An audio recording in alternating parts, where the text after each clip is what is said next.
नमस्कार, मैं हूं शरद द्विवेदी और आज का हमारा मुद्दा है बीजेपी में नई पीढ़ी, जेन जी की सीढ़ी। ये सवाल हमेशा पूछा जाता रहा, पूछा जाता है और पूछा जाता रहेगा। आपसे और हमसे भी पूछा जाता है। अगर आप 45 और 50 के बीच या उससे ज़्यादा, क्या कर रहा है साहब बच्चा आपका? अभी साहब वो एक टेक कंपनी में है, बेंगलुरु में है, और अगर बहुत ही बढ़िया है तो यूएसए में साहब मल्टीनेशनल में काम कर रहा है जी। बहुत बढ़िया है जी, बहुत ही अच्छा जी, चंगा है जी।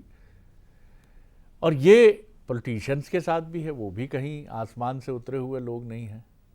भाई घर में बात होती है कि जब सपना देखा होगा, बेटा जब 18 साल का हुआ होगा तो क्या सपना देखा होगा? बाबूजी डिप्टी सीएम हैं, सीएम हैं, सेंट्रल मिनिस्टर हैं, विधायक हैं, पार्षद हैं, प्रदेश संगठन बीजेपी कांग्रेस में पदाधिकारी हैं।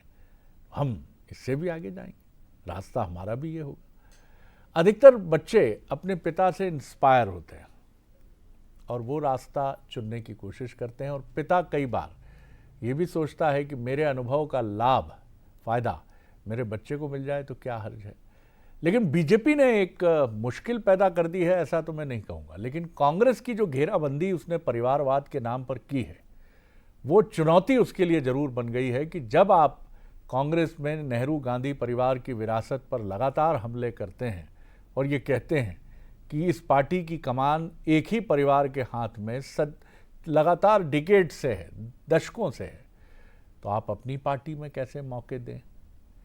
और ये नेचुरल है या नेचुरल नहीं है, इस पर खूब डिबेट हो सकती है। लेकिन उन नेता पुत्रों के मन में ये सवाल बहुत गहरा है कि क्या उन्हें इसकी ही कीमत चुकानी पड़ेगी कि उनके पिताजी बीजेपी के एक अच्छे बड़े कद्दावर नेता हैं? क्या इसीलिए बीजेपी में उनके आगे बढ़ने के रास्ते बंद हैं? भले ही वो बीजेपी के कार्यकर्ता हैं, भले ही वो संघ परंपरा में भी दीक्षित हैं, लेकिन क्या वो आगे नहीं जा सकते? या पिताजी हटेंगे तभी मौका मिलेगा? तो क्या पिताजी के बलिदान पर उनकी आगे बढ़ने की नींव खड़ी होगी? बहुत सारे सवाल हैं। तो सबसे पहले तो आपको देखना होगा ये हमारा रिपोर्ट, फिर उसके बाद डिबेट है।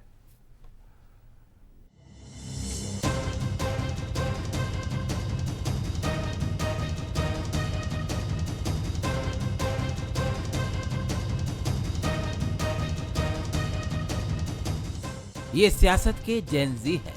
ज्योतिरादित्य सिंधिया के बेटे महाआर्यमन सिंधिया को सियासत का जेन जी माना जा सकता है, और जिस तरह से ग्वालियर चंबल में इन दिनों उनके स्वागत में कार्यकर्ता और आम लोगों की भीड़ उमड़ रही है और वो जिस तरह से लोगों से मिल रहे हैं, ये तस्वीरें काफी कुछ कह देती हैं।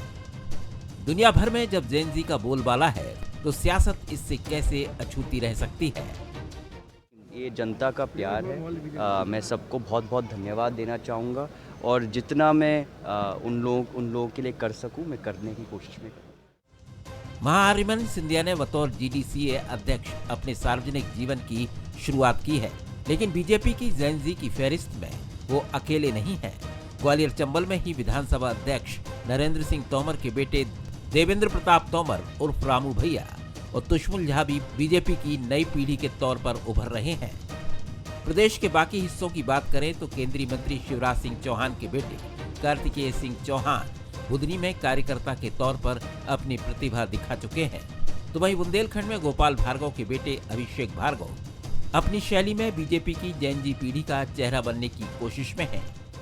जो विकास की गाथा 2003 में लिखनी शुरू हुई थी और जिसको आप सभी के आशीर्वाद से लिखा गया था, वो विकास की कहानी अभी पूरी नहीं हुई है, और डॉक्टर मोहन यादव जी के नेतृत्व में उस विकास को अपन को आगे पहुंचाना है, उस पे 4 चांद लगाने हैं। मुझे ऐसा लगता है कि नेता कभी बनता नहीं है, नेता पैदा होता है। नेता के गुण, नेता का स्वभाव, नेता की प्रवृत्ति, नेता की प्रकृति, ये ईश्वर किसी को बना के भेजता है, और जब ईश्वर आपको बना के भेजता है तो आपको उस दिशा में कार्य करना चाहिए। जहां एक तरफ बीजेपी में पार्टी के जेन जी के कई चेहरे चमकते दिख रहे हैं, तो वहीं दूसरी तरफ सालों से सत्ता से दूर कांग्रेस में जेन जी इस तरह से नजर नहीं आती। हालांकि कांग्रेस बीजेपी के नेता पुत्रों के शक्ति प्रदर्शन को फिजूल खर्ची बताकर सरकारी संसाधनों के गलत इस्तेमाल का आरोप जरूर लगा रही है। ये देश शक्ति प्रदर्शन का देश है, यहाँ धरना प्रदर्शन और शक्ति प्रदर्शन चलते रहते हैं, और कौन इसमें क्या बाजी मारेगा। रूमाल झपट्टा का खेल चल रहा है और कौन रूमाल को झपट के ले जाएगा, इस समय आने पे पता लगा। जैन जी के इस दौर में जब दुनिया भर का दस्तूर बदल रहा है, सियासत में भी उसकी दखल खासे बदलावों और इनोवेशन के साथ हो रही है। बीजेपी जहां इसके लिए तैयार नजर आती है, तो कांग्रेस को अभी चमकते चेहरों का इंतजार है। आपने देखा कि मसला हल्का फुल्का नहीं, काफ़ी गंभीर है। और वो नेता पुत्र बीजेपी में जिनकी हम बात करें, जो 30 पार कर चुके हैं, 35 साल पार कर चुके हैं, और इनमें से कई 40 और उसके पार 1-2 साल ऊपर यानी 41-42 की तरफ भी बढ़ चले, उनके लिए गंभीर मसला है। क्योंकि जिस तरह कहा जाता है कि राजनीति एक ऐसी चीज़ है कि लागी छूटे ना।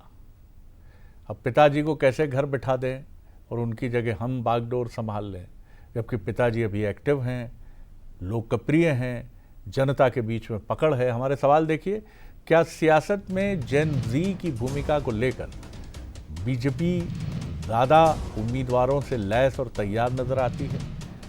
जेन जी को जगह देने के लिए बीजेपी संगठन को क्या खास फार्मूला तय करना होगा? क्या परिवारवाद का मुद्दा कुछ जेन जी नेता पुत्रों के लिए चुनौती बन गया है? ये हमारे सवाल हैं। और मिलिए उन मेहमानों से जो हमारे साथ हैं। हमारे साथ हैं भारतीय जनता पार्टी के वरिष्ठ नेता प्रवक्ता बृज गोपाल लोया जी। विचारशील राजनेता हैं। तो आज मैं चाहूँगा कि मैं ये नहीं कह रहा हूँ, उनसे आग्रह कर रहा हूँ कि पार्टी लाइन इधर उधर हो जाए, लेकिन मानवीय पक्ष भी सामने आए, वो भी एक बड़ी महत्वपूर्ण चीज़ है। अवनीश बुंदेला जी हैं, युवा नेता हैं, पार्टी के स्पोक्स पर्सन हैं, उनका बहुत स्वागत है। और जय नागड़ा जी हैं, वरिष्ठ पत्रकार, राजनीतिक विश्लेषक, उनका भी बहुत स्वागत। जय जी, पहला सवाल आप ही से है, आखिर क्या किया जाए? अब नेहरू गांधी परिवार की कहानी एक अलग कहानी है, और उस कहानी में भी अगर आप देखेंगे तो नेहरू गांधी परिवार के कई सदस्य हैं, और जो वर्तमान सदस्य हैं जो कांग्रेस की बागडोर भी संभाल रहे हैं, वो भी अभी संघर्ष से गुजर रहे हैं। नेहरू गांधी परिवार से होना ही सफलता का पर्याय नहीं है। ना नेहरू जी को सफलता रातों रात मिल गई थी, ना इंदिरा जी को मिली थी। तो ये कहानी तो मेहनत और परिश्रम की है। लेकिन हाँ, ये सही है कि एक ही परिवार के हाथ दशकों से कांग्रेस की बागडोर है। आज़ादी के बाद से आप कह सकते हैं कि उस परिवार के सदस्य संभालते रहे हैं। अब बीजेपी के लिए यही एक पेंच भी बन गया है कि आपने कांग्रेस को घेरा है, तो आप अपने यहाँ इन सारी चीज़ों की मुखालिफत करें, विरोध करें। विरोध क्या करें, उसको आने न दें। कैसे इसको लेकर आगे बढ़ेगी? ऐसा नहीं है कि नेता पुत्र यहाँ बीजेपी में नहीं है, फिर भी लेकिन अभी जो जेन जी की पीढ़ी है उसके लिए तो बड़ी उलझन हो गई है। जी शरद जी, ये बात सही है कि केवल राजनीति नहीं, हर क्षेत्र में अब यदि फिल्म जगत की बात करें तो जो फिल्म स्टार्स हैं उनके पुत्र फिल्मों में आते हैं, तो जो बिजनेस कम्युनिटी के हैं वो अपने बिजनेस में, तो कहीं ना कहीं वो डीएनए तो काम करता है। निश्चित रूप से यदि आप और हम पत्रकारिता में हैं तो हमारे बच्चे यदि उस फील्ड में जाते हैं तो अपने आप उनको बहुत सारी चीजें मिलती है। ये बात और है कि वो अपने अपने तरीके से अलग, लेकिन राजनीति का एक ऐसा क्षेत्र है जहाँ पे आपको तपने की जरूरत होती है। तो बहुत सारी चीजें, मैं ऐसे कई लोगों को भी जानता हूँ जिनके पिता जिन्होंने संघर्ष किया, वो आज भी उनकी विश्वसनीयता ज्यादा है बनिस्बत उसके, क्योंकि जब आपको हवा में आप ऊपर से उतरते हैं पैराशूट की तरह, तो बहुत सारी सुविधाएं, बहुत सारे उस स्ट्रगल को आप नहीं जानते और सीधे आप उतरे और आपको मालाएं मिलने लगी। तो मुझे लगता है कि ये भी ठीक नहीं है, क्योंकि आपको जमीन का स्ट्रगल जो है वो बहुत महत्वपूर्ण है, क्योंकि ये भी आपको नहीं भूलना पड़ेगा कि आज आपके गले में जो मालाएं डल रही हैं वो आपके पिता की वजह से है, उस पोजीशन की वजह से। और जब फिर आप उस साए से हट करके जब अपनी राजनीति शुरू करते हैं, तब आपको उस मैदानी हकीकत का सामना करना पड़ता है। तो मुझे लगता है कि ये बहुत महत्वपूर्ण है कि आप जमीन से जुड़े, धीरे धीरे आगे बढ़े, तब फिर आपकी स्वीकार्यता बढ़ जाती है और फिर आपके ऊपर ये जो ठप्पा है परिवारवाद का, वो भी शायद अलग होता है। देखिए, राहुल जी भी इसी स्थिति में है कि ठीक है, परिवार की एक बहुत ही समृद्ध विरासत है, लेकिन जब वो भारत जोड़ो यात्रा के माध्यम से उन्होंने जब स्ट्रगल किया, तब आपके अंदर कहीं को लोगों ने महसूस किया। जी बिल्कुल, लेकिन इतिहास इस बात का भी गवाह है जय जी कि ऐसे कितने साहब बहादुर और ऐसे कितने जमींदार और इसी परंपरा से आने वाले बहुत ही लोकप्रिय लोग रहे हैं, जिनकी हवेलियां बाद में खंडहर में तब्दील हो गई। और कारण था जी। उनकी, माफ़ कीजिएगा, उनकी जो पीढ़ी थी वो अपने पिता की या अपने पूर्वजों की विरासत को ठीक से संभाल नहीं पाई। तो अंतिम चीज़ है आपकी मेहनत, आपका परिश्रम। सुप्रिया सुले क्या शरद पवार हो पाएंगी, बड़ा सवाल है। आप इसी तरह के सवाल मध्य प्रदेश में जितने भी नेता हैं उनके पुत्रों से कर सकते हैं जो राजनीति में विधिवत हैं। बहरहाल ये तो थोड़ी दार्शनिक सी बात हो गई। अवनीश जी, आपकी घेराबंदी बीजेपी करती रही है नेहरू गांधी परिवार के नाम पर। आपके यहाँ ऐसा कोई नियम भी नहीं है कि भैया दिग्विजय सिंह जी के पुत्र जयवर्धन जी नहीं आएंगे राजनीति में, या फिर और जो नेता हैं बड़े बड़े, कमलनाथ जी के पुत्र नकुलनाथ जी राजनीति में नहीं आएंगे, और बिल्कुल होना भी नहीं चाहिए, इसमें कोई हर्ज नहीं है कि उससे कोई बहुत बड़ी त्रुटि हो गई है। लेकिन बीजेपी की एक परंपरा अलग है और वो अभी भी आपको घेरा, यानी कांग्रेस को घेरती है कि आप परिवारवाद की गहरी बेल से घिरे हुए हैं, उलझे हुए हैं। जी देखिए शरद जी, सबसे पहले तो जो शब्द है जैन जी, ये थोड़ा नेपाल के तख्ता पलट के बाद थोड़ा सा बदनाम हो गया है। तो मुझे लगता है जैन जी शब्द हम यहाँ से, ठीक है आपने रखा है शो, मैं सम्मान करता हूँ। तो और भले ही विपक्षी दल के नेता हैं हमारे भाजपा के नेता पुत्र, लेकिन फिर भी उनका नाम भी मैं सम्मान से लेना चाहूंगा। तो मैं उनको जैन जी नहीं मानता, पहली बात तो उनका सम्मान अपनी। शरद जी, बाकी देखिए कांग्रेस पार्टी में हमेशा योग्यता एक बहुत बड़ा पैमाना रहता है। ये भाजपा ने हमेशा, जो भाजपा ने आरोप लगाए, बाद में भाजपा ने वही किया। जैसे परिवारवाद के शरद जी वो आरोप हम पर लगाते, लेकिन आज आपने ही बताया परिवारवाद की सबसे बड़ी पोषक भाजपा बन गई। अगर राहुल गांधी जी से तुलना करेंगे तो राहुल गांधी जी ऐसा कोई हो नहीं सकता, क्योंकि अपने पिता की हत्या के बाद बंदूक के साए में सुरक्षा के अंतर्गत आकर उन्होंने राजनीति की शुरुआत की, जहां उनका पल पल पग पग पर प्राणों का खतरा उनको, उनके परिवार को रहा। कई बार इन लोगों का नाम हिट लिस्ट में रहा है, कई सारे जो आतंकवादी संगठन है शरद जी, फिर भी वो देश सेवा कर रहे हैं, जनता की सेवा कर रहे हैं किसी ना किसी माध्यम से। और शरद जी देखिए, मैं ऐसा मानता हूं कि भारतीय जनता पार्टी ने परिवारवाद को एक नए स्तर पर पहुंचाया है। आप देखिए पहले एकदम मतलब स्टेप बाय स्टेप लोगों को पद मिलते थे, लेकिन ऐसा नहीं होता था कि अमित शाह के बेटे आएंगे जिन्होंने क्रिकेट का बल्ला भी नहीं पकड़ा, वो सीधे जाके बीसीसीआई चीफ बन जाएंगे, सचिव बन जाएंगे, इसके बाद अभी और भी बड़े पद पर बैठ जाएंगे। सिंधिया जी के बेटे की बात करूं, सिंधिया जी के बेटे ऐसी थी लॉन्चिंग ही उनकी, आप समझ लें, मध्य प्रदेश क्रिकेट एसोसिएशन के अध्यक्ष के तौर पर होती। तो शरद जी ये परिभाषा भाजपा ने बदल दी है। और देखिए, मैं अगर मध्य प्रदेश में कांग्रेस नेता पुत्रों की बात करूं तो मुझे जयवर्धन सिंह से योग और नकुलनाथ जी से योग, इनसे ज्यादा विनम्र और शालीन मुझे बताएं कौन दिखता है आपको? आप ठीक है सिंधिया जी के बेटे हैं, मैं उनकी योग्यता पर सवाल खड़े नहीं कर रहा हूं, लेकिन मुझे बताएं क्या एक 72 साल का विधायक जब इनके पैर पड़ रहा था देवेंद्र, तो इस संस्कार अगर इस जगह जयवर्धन सिंह होते तो कभी पैर नहीं पड़ने थे, तो उल्टा पैर पड़ लेते देवेंद्र के, लेकिन सिंधिया जी के पुत्र ने रोका नहीं। अच्छा, एक आधे कैलाश जी के सुपुत्र जिनको हम आकाश विजयवर्गीय बल्ला मार विधायक के नाम से जानते, तो सर भाजपा के नेता पुत्रों की ऐसी फहरिस्त बहुत लंबी है कि कहीं ना कहीं, अच्छा संस्कार भी पिता से मिलते हैं। कैलाश जी का बेटा तो कैलाश जी कोई कमी तो रखते नहीं है। अच्छा सर जी, एक बात तो देखें, भाजपा में भी योग पुत्रों की कमी नहीं है। मैं अभिषेक भार्गव, दीपू भार्गव को व्यक्तिगत तौर पर जानता हूं और वो बहुत ही योग्य हैं, लेकिन अब इसको पार्टी की गुटबाजी कहें या ये कहें कि उनके पिता की राजनीति उतार पर है या पिता का समय ठीक नहीं, जबकि पिता विधायक है निरंतर 8 साल से, 8 बार से, वो भी बहुत महान नेता मानता हूं गोपाल भार्गव जी को, लेकिन दीपू भार्गव जी को मौका नहीं मिल पाया। एक मैं बात करूंगा सिद्धार्थ मलैया, मैं लौटता उनके भी हाल कुछ है, उनके भी हाल कुछ है।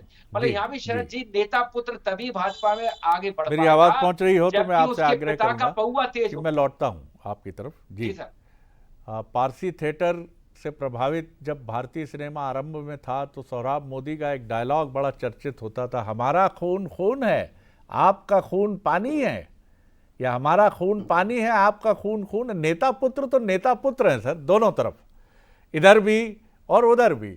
इसमें एक का खून है और एक का पानी है ऐसा मत करिए।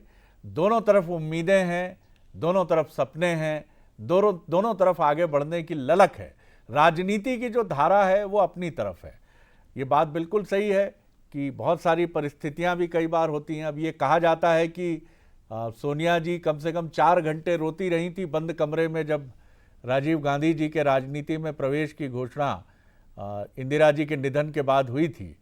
तो एक रिलेक्टेंट, अनिच्छुक राजनेता के तौर पर उन्होंने प्रवेश किया और ऐसा ही राहुल जी के लिए भी कहा जाता है। लोया साहब, किस तरह देखते हैं आप?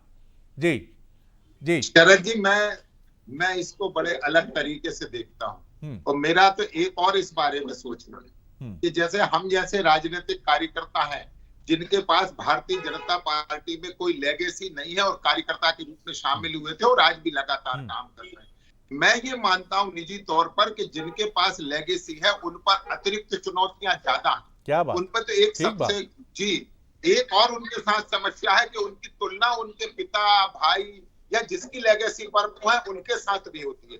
दूसरी बात, उनसे तुरंत में लोगों की अपेक्षाएं हो जाती हैं क्योंकि वो एक लेगेसी से आ रहे हैं। मगर मेरा एक बात बड़ा स्पष्ट मानना है, जैसे अवनीश जी कह रहे थे, अवनीश भाई थोड़ा सा आप गैर राजनीतिक होकर सोचिए कि भारतीय जनता पार्टी में कितने नौजवान कार्यकर्ता हैं जो 20-20 साल से परिश्रम कर रहे हैं, अपना पसीना सड़क पर बहा रहे हैं और एक छोटे कार्यकर्ता की तरह काम कर रहे हैं। और मैं ये मानता हूं कि आपकी लेगेसी कुछ भी हो, यदि एक कार्यकर्ता की भांति आप काम कर रहे हैं तो आपको राजनीति करने का पूरा अधिकार है, चाहे वो कार्तिकेय चौहान हो या भार्गव जी के यहाँ अवनीश जी हो, तो इनको सबको अधिकार है। मगर मैं ये कहता हूं कि सीधे नेता बनने का अधिकार किसी को नहीं है, जिसको हम वंशवाद कहते हैं। दूसरी बात, एक जैन जी की बात जो आज मुख्य विषय है, आपने ऐसे कोई एफर्ट नहीं किए। जब मैं भारतीय जनता पार्टी की बताता हूं, पिछले बार जब माननीय मंडल अध्यक्ष के चुनाव 2019-20 के बाद हुए और उसमें मंडल अध्यक्ष में हमने तय किया कि 50 वर्ष से अधिक उम्र के नहीं बनेंगे। उसके बाद अगली बार जब 2025 में बनाए तो ये तय किया कि नहीं, अब 40 से अधिक उम्र के नहीं बनेंगे।